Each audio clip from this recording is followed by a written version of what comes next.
Assalamualaikum warahmatullahi wabarakatuh. Hai teman-teman semua, perkenalkan nama saya Silviana Febianti dengan NIM 084 dari kelas 5C Akuntansi Syariah. Dalam video kali ini, saya akan sedikit membahas tentang konsep kepemilikan Islam untuk akuntansi syariah. Yang pertama yaitu kita akan membahas tentang definisi secara etimologi. Kepemilikan atau al-milk berasal dari bahasa Arab dari akar kata malaka yang artinya penguasaan terhadap sesuatu.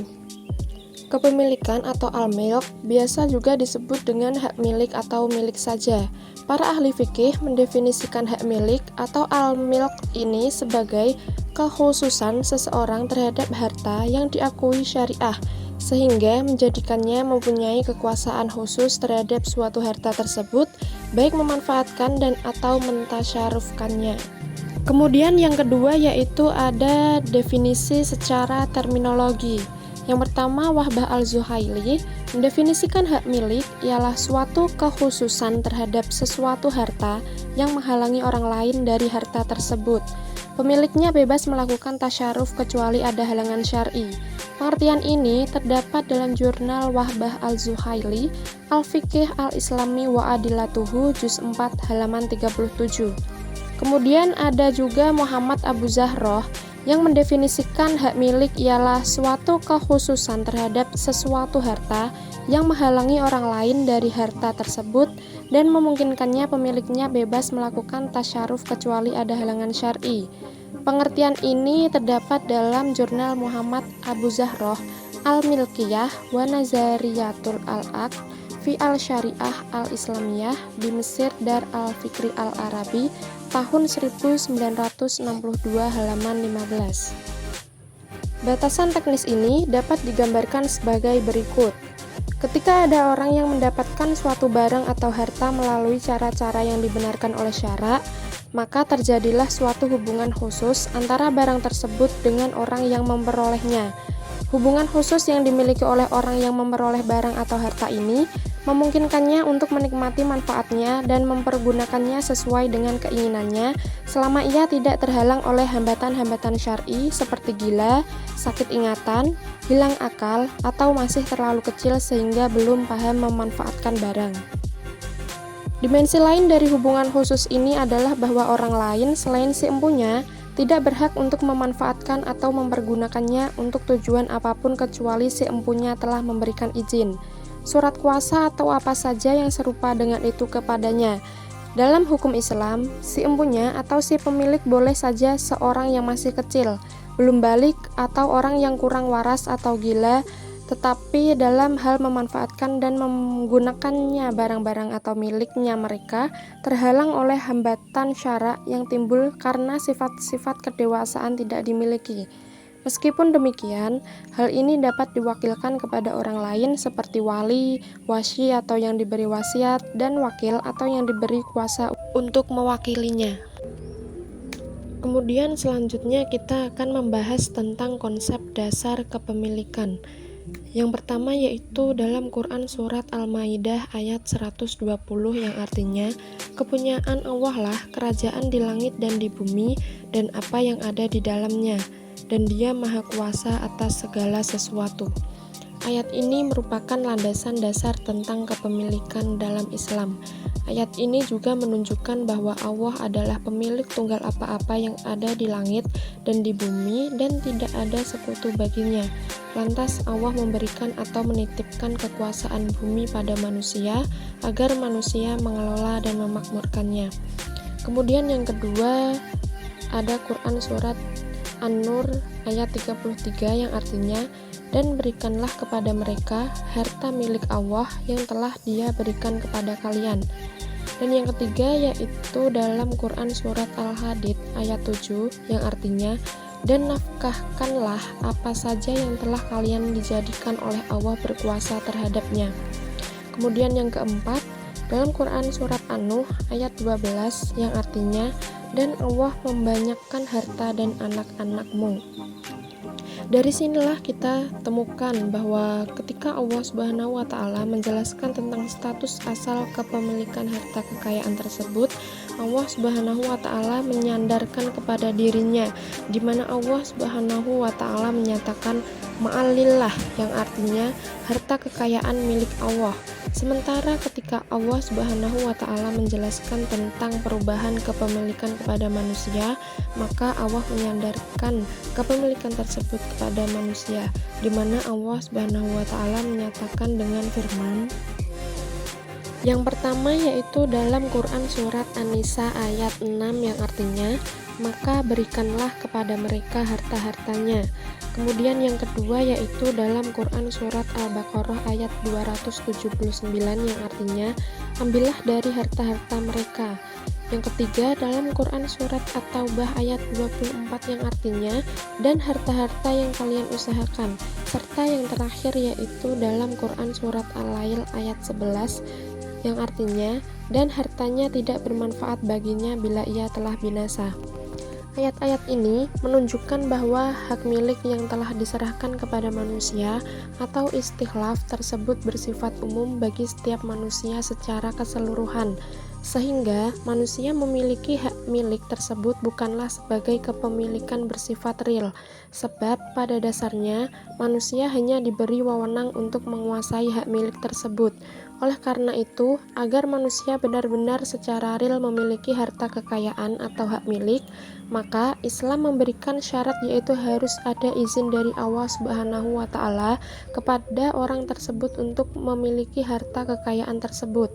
Oleh karena itu, harta kekayaan tersebut hanya bisa dimiliki oleh seseorang apabila orang yang bersangkutan mendapat izin dari Allah Subhanahu wa Ta'ala untuk memilikinya. Selanjutnya kita akan membahas tentang unsur kepemilikan. Unsur kepemilikan ini terbagi dalam 3. Yang pertama yaitu private property, yang kedua public property, dan yang ketiga yaitu state property. Yang pertama adalah private property, yang artinya yaitu kepemilikan individu. Kecenderungan pada kesenangan adalah fitrah manusia. Allah menghiasi pada diri manusia kecintaan terhadap wanita, anak-anak, dan harta benda, sebagaimana Allah suratkan dalam Al-Quran surat Ali Imran ayat 14, yang artinya dijadikan terasa indah dalam pandangan manusia cinta terhadap apa yang diinginkan, berupa perempuan-perempuan, anak-anak, harta benda yang bertumpuk dalam bentuk emas dan perak, kuda pilihan, hewan ternak, dan sawah ladang. Itulah kesenangan hidup di dunia, dan di sisi Allah lah tempat kembali yang baik. Dalam ayat tersebut, dengan sangat jelas Allah menjelaskan bahwa kecenderungan manusia terhadap kesenangan adalah fitrah manusia. Oleh karena itu, manusia terdorong untuk memperolehnya dan berusaha untuk mendapatkannya. Hal ini sudah menjadi suatu keharusan. Dari sinilah bahwa usaha manusia untuk memperoleh kekayaan adalah suatu hal yang fitri dan merupakan suatu yang pasti dan harus dilakukan. Yang kedua yaitu public property atau kepemilikan umum. Kepemilikan umum adalah izin syari kepada suatu komunitas masyarakat untuk sama-sama memanfaatkan suatu barang atau harta. Benda-benda yang termasuk ke dalam kategori kepemilikan umum adalah benda-benda yang telah dinyatakan oleh asas syari memang diperuntukkan untuk komunitas masyarakat.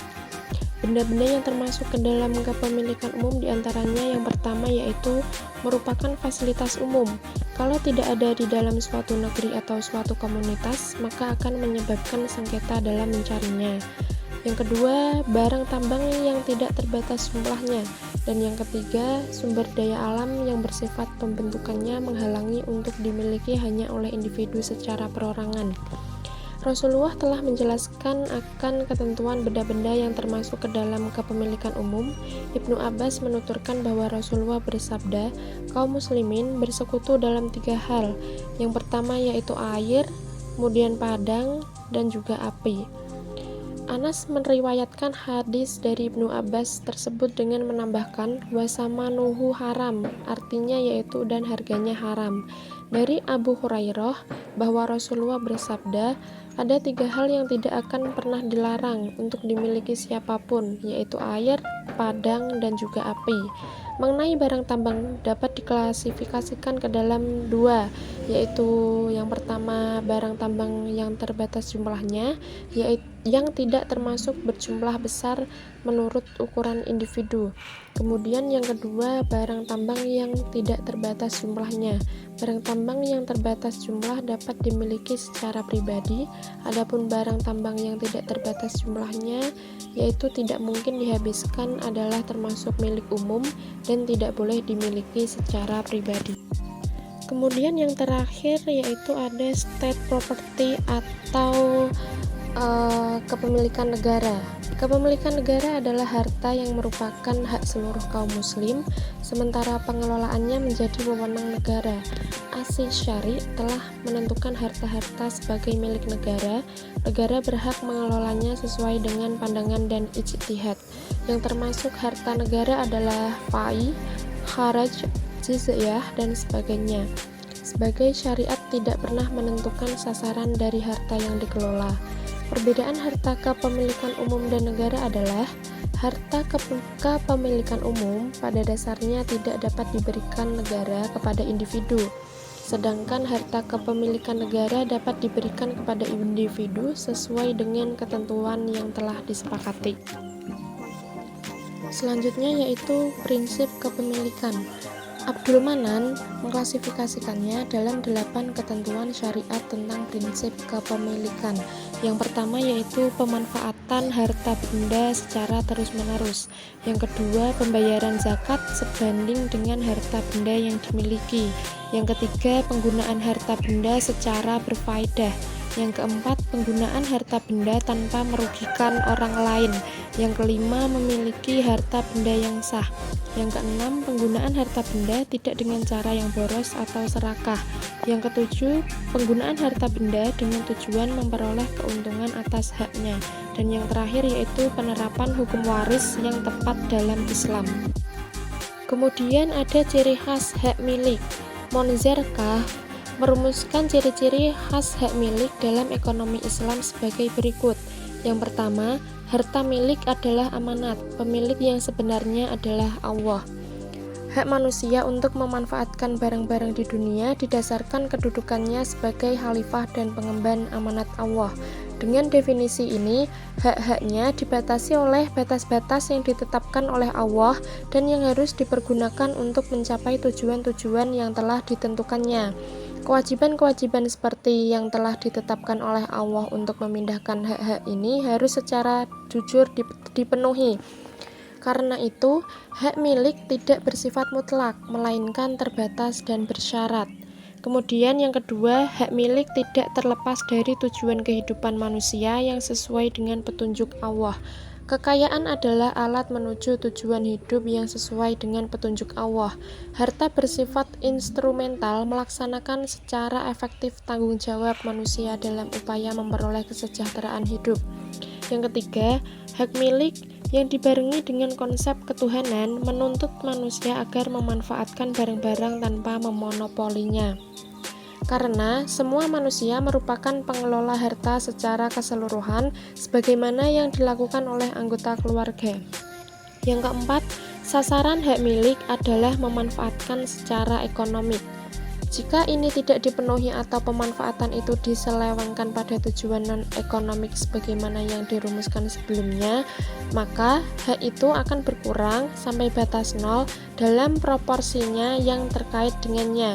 Ini berarti bahwa semua hak akan hilang atas harta seseorang karena penyalahgunaan. Yang kelima, hak milik pribadi sebagai hak yang diberikan oleh masyarakat sebab ia terkait erat dengan prinsip bahwa manusia adalah pemegang amanat Allah. Harta diberikan oleh Allah dengan pemberian bersyarat, artinya dia tidak boleh melanggar persyaratan syariat. Yang terakhir yaitu hak milik dibatasi waktunya dengan umur pemiliknya. Pemilik tidak memiliki otoritas terhadap hartanya setelah dia meninggal. Karena itu, hukum waris dalam Al-Quran memberikan rincian mengenai pembagian harta peninggalan itu dan menganggap kematian sebagai akhir alami dari hak-hak seseorang atas hartanya. Pembatasan ini sepenuhnya sesuai dengan konsepsi Islam mengenai hak milik, yang lebih tepat disebut sebagai khalifah yang terbatas, bukan tuntutan hak yang bersifat mutlak. Kemudian ada kepemilikan harta atau aktiva untuk akuntansi syariah. Definisi harta menurut FASB Statement tahun 1985, aset adalah kemungkinan keuntungan ekonomi yang diperoleh atau dikuasai di masa yang akan datang oleh lembaga tertentu sebagai akibat transaksi atau kejadian yang telah berlalu. Dari definisi tersebut, diketahui bahwa sesuatu dianggap sebagai harta jika di masa yang akan datang dapat diharapkan memberikan arus kas bersih yang positif kepada perusahaan. Kemudian dalam kerangka acuan Islam, barang atau harta yang juga disebut sebagai aktiva adalah anugerah yang diberikan oleh Allah kepada manusia yang berwujud dalam berbagai produk dan komoditas yang berguna dan baik yang manfaatnya menimbulkan perbaikan secara material, moral, maupun spiritual pada konsumennya. Barang-barang yang tidak memiliki kebaikan dan tidak membantu meningkatkan kebaikan manusia, menurut konsep ini bukan termasuk barang dan juga tidak dapat dianggap sebagai milik atau aset umat Islam. Karena itu, barang-barang yang terlarang tidak dianggap sebagai barang dalam Islam. Jika kita membandingkan dengan konsep ekonomi modern, maka dalam ekonomi modern, segala sesuatu yang memiliki nilai ekonomik jika dapat dipertukarkan di pasar dianggap sebagai harta, terlepas dari nilai agama. Kepemilikan harta atau aktiva berkaitan erat dengan akuntansi syariah dalam penilaian aktiva yang dijadikan dasar terhadap berapa besar kecilnya kewajiban zakat seseorang yang wajib dibayarkan. Konsep penilaian aktiva. Konsep ini dapat dilihat dalam Quran Surat Al-An'am ayat 141 yang artinya, dan dialah yang menjadikan tanaman-tanaman yang merambat dan yang tidak merambat, pohon kurma, tanaman yang beraneka ragam rasanya, zaitun dan delima yang serupa bentuk dan warnanya, dan tidak serupa rasanya. Makanlah buahnya apabila ia berbuah dan berikanlah haknya atau zakatnya pada waktu memetik hasilnya. Tapi janganlah berlebih-lebihan. Sesungguhnya Allah tidak menyukai orang-orang yang berlebihan. Pada ayat tersebut diterangkan bagaimana kaum musyrik Mekah telah membuat ketetapan dan peraturan yang hanya berdasarkan pada keinginan hawa nafsu sendiri. Bahkan mereka mengklaim bahwa peraturan itu berasal dari Allah. Pada ayat-ayat ini, Allah menjelaskan lagi nikmat dan karunia-Nya yang diberikan kepada hambanya. Dan dialah Allah yang menjadikan dua jenis tanaman, yaitu tanaman-tanaman yang merambat dan yang tidak merambat. Allah pun menciptakan untuk manusia berbagai macam pepohonan seperti pohon kurma, tanaman yang beraneka ragam rasanya, zaitun dan delima yang serupa bentuk dan warnanya dan tidak serupa rasanya. Wahai manusia, makanlah buahnya apabila ia berbuah dan janganlah lupa berikanlah haknya berupa zakat pada waktu memetik hasilnya, tapi janganlah berlebih-lebihan, dalam arti tidak terlalu pelit dan tidak terlalu boros, tetapi berada di antara keduanya. Sesungguhnya Allah tidak menyukai orang-orang yang berlebihan, yaitu dengan mengeluarkan harta bukan pada tempatnya. Yang terakhir yaitu ada teori kepemilikan Islam. Teori kepemilikan Islam kaitannya dengan akuntansi syariah menyangkut perhitungan kepemilikan harta atau aktiva untuk memformulasikan jumlah zakat yang harus dikeluarkan sehingga dapat dihasilkan neraca perhitungan yang tepat. Dalam konteks ini, akuntansi dapat memberikan sumbangan dalam perhitungan hasil laba dan jumlah aset yang akan dijadikan dasar pengenaan zakat. Dan dasar penilaian aktiva untuk kepentingan zakat adalah current value, di mana zakat yang dibayarkan atas kepemilikan aktiva dinilai berdasarkan harga pasar saat ini.